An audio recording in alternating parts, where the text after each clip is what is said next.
Bonjour tout le monde et bienvenue au Mon Corvo, voici Kamaltero. Et voici Kitaro. Et aujourd'hui on se retrouve pour la review du chapitre 877 de One Piece. Un chapitre qui apporte, on va dire, un nouveau souffle à l'arc de Big Mom et qui fait donc super plaisir parce que voilà, après quelques chapitres un peu plus décevants, et ben on est super content que ça remonte un petit peu tout ça. Et du coup voilà, on va un petit peu analyser tout ça en détail, on va un petit peu spéculer sur tout ce qui va bien pouvoir se passer dans la suite de One Piece. On voit ça ensemble, c'est parti.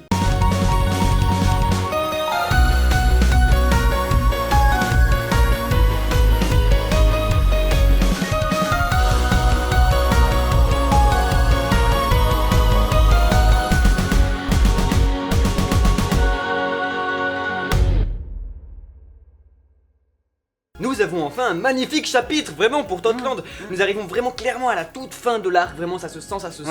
Et on a enfin un très bon chapitre. Il se passe beaucoup de choses. Et attention, il faut remettre les choses un peu voilà, à leur place. Ce n'est pas qu'il y a de l'action, c'est pas qu'il y a de l'explosion, c'est pas qu'il y a plein de trucs, tout que c'est un bon chapitre. Attention, l'arc de Big Mom, on n'a pas besoin qu'il y ait des combats, on n'a pas besoin qu'il y ait de l'explosion, on n'a pas besoin qu'il y ait du sang et tout, pour que ce soit vraiment un très bon arc, des très bons chapitres. Non, là c'est vachement bon parce qu'il y a de la tension.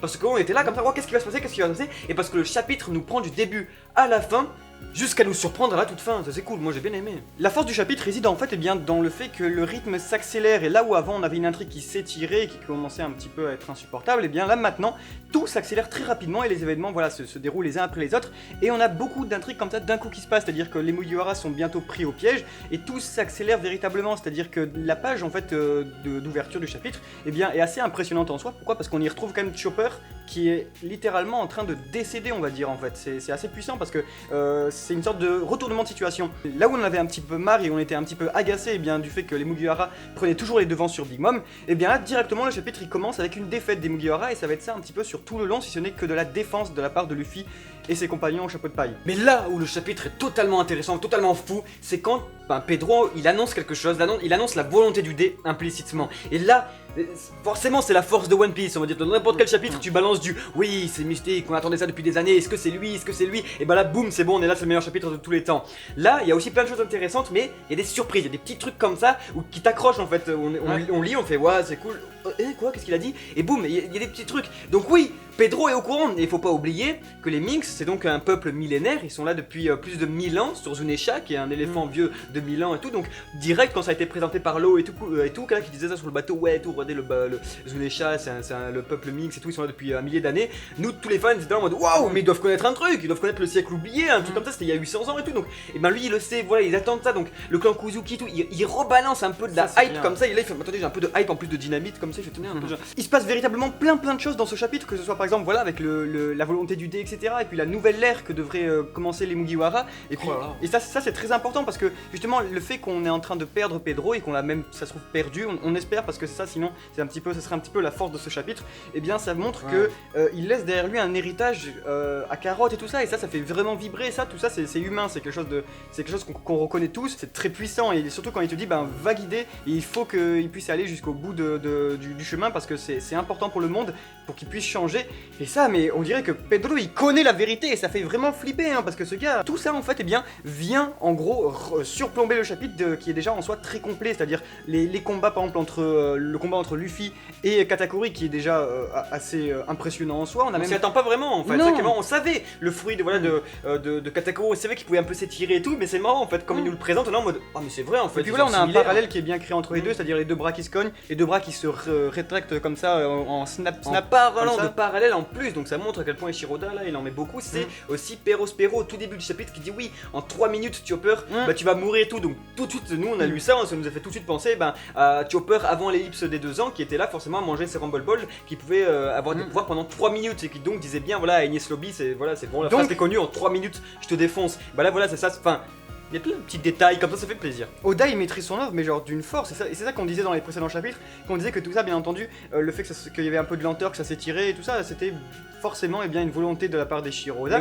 Et là ça fait plaisir de voir que même si en fait il tient pas forcément à préciser pourquoi il a fait ça en amont et tout ça, il s'en fout. Tout ce que là, il continue à te balancer des énormes trucs et ça fait super plaisir parce que c'est cohérent, c'est logique, et c'est surtout très très attrayant en fait ce qui est en train de se dérouler. Les Mugiwara sont véritablement pris au piège et on a de par la mer, de par la terre, etc.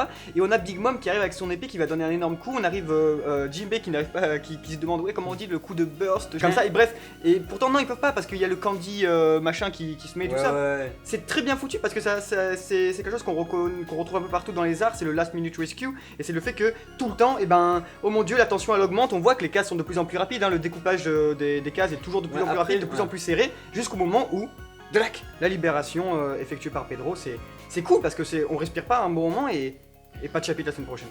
Donc forcément on va parler un peu de la mort de Pedro, encore une fois dans la dernière case et tout, dans les dernières actions de ce chapitre là, il y a un parallèle qui est créé aussi encore une fois, qui rappelle tout de suite Enies Lobby, vraiment il faut partir, un coup de burst et tout, il y a tous les bateaux de la marine et tout, ça fait vraiment ça, hein, ça fait vraiment, comme en plus c'était un arc de récupération, c'était un truc, un arc de sauvetage d'un Mugiwara, ça ressemble. Donc, la vraie problématique c'est est-ce que Pedro est mort? Est-ce que Pedro va mourir? Est-ce que Eiichiro Oda va faire mourir un personnage ici? J'ai envie de dire oui, j'espère. Personnellement, ça va être aussi le cas de Kitaro parce que, il nous a déjà fait le coup, le bon Pedro. C'était intéressant, c'était vachement cool, c'était contre bonjour, le baron de Tamago, vous vous rappelez, c'était durant l'arc et tout, au plein milieu. Il avait fait une énorme explosion comme ça, le même coup, en fait, Pedro il a toujours de la dynamite sur lui, le gars on sait pas pourquoi. Il est comme ça, il fait ouais, je vais tout faire péter, tout, un énorme terroriste.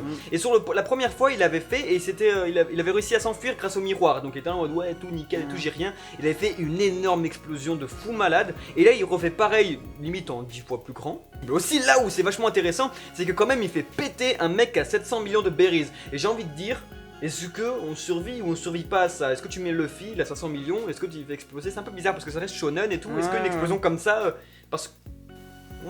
La différence entre la première et la seconde explosion de Pedro, qui aime décidément tout faire péter, eh bien c'est que la première était très intime, il pouvait se passer des choses, Pedro aurait pu s'échapper et tout ça.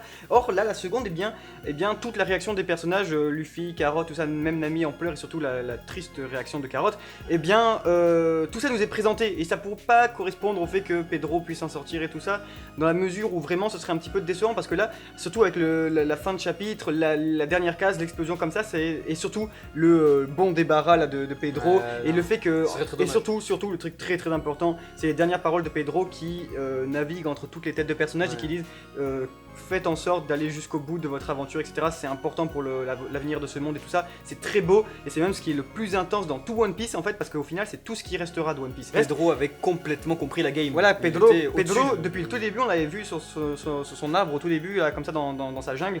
Il était mystérieux, il était BG à la fin, t'as été ténébreux. Et un truc important, c'est surtout, eh bien, si Spero clams, eh bien, en fait, ça éviterait de voir Big Mom le tuer.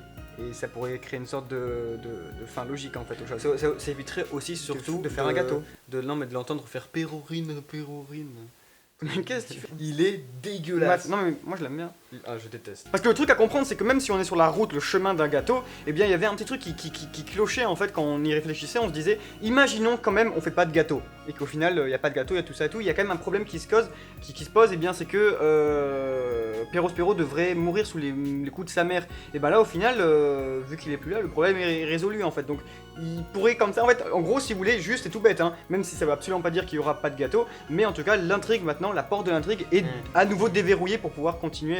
Mais bon, il y a Sanji qui est parti, ça va se finir comme ça. Sans spéculer sur long terme, on peut dire que ça serait quand même une bonne chose pour Eiichiro Oda en fait, pour le mangaka, pour son œuvre, de faire mourir un personnage en fait comme ça, juste pour sauver en fait la vie d'autres. En fait, c'est juste pour rien en fait. C'est une perte parce que de base, sacrifice en fait. Voilà, c'est un vrai sacrifice parce que c'est pas pour gagner quelque chose, non, c'était pour récupérer Sanji. Donc de base, on a dû dire ouais, vous vous rappelez, pour aller sauver Sanji, pour le récupérer, on a perdu des hommes. Donc ça ferait pas genre oui, bah tout est bien qui finit bien parce que nous, enfin, c'est bête, on a quand même envie de ça, on a quand même envie qu'on nous dise bah voilà, Big Mom a réussi quelque chose malgré tout parce que pour le moment, tout est magnifique pour les Mugiwara jusqu'à maintenant. Et aussi un truc important, c'est que de nouveau chez monsieur le maître Nekomamushi, bien qu'il avait un comportement assez marginal, je pense pas que ce soit une très bonne surprise en fait de se présenter vers le maître et de lui dire bah en fait voilà, Pedro il est un peu clamsé.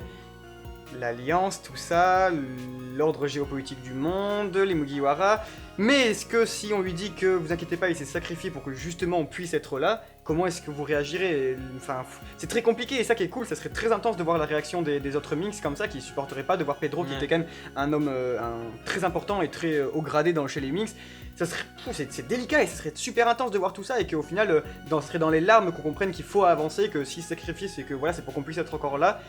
Putain, c'est cool, hein, surtout qu'avec ce qui est en train de se passer, on va finir là-dessus, c'est qu'il reste que, au final, on semble, 2-3 chapitres pour finir l'arc de Big Mom, ce qui laisserait sous-entendre encore 6-7 chapitres pour l'arc de la rêverie. Et si vous n'avez pas vu notre dernière théorie, ben, ça correspondrait parfaitement avec l'idée qu'on pourrait retrouver Zoro and Co vers le chapitre 887, ça pourrait être très très sympa les amis. Ouais, les mentions spéciales, oh mon corbeau. Ça faisait vachement longtemps. Ouais, les mentions. Ça fait combien de temps qu'on a pas fait? Une unique et très belle mention spéciale à Sai, qui a fait le meilleur choix de sa vie en se rendant à Dressrosa. Voilà tout, on se laisse là-dessus. C'était Kamaltero. Et c'était Kitaro. Ciao, ciao.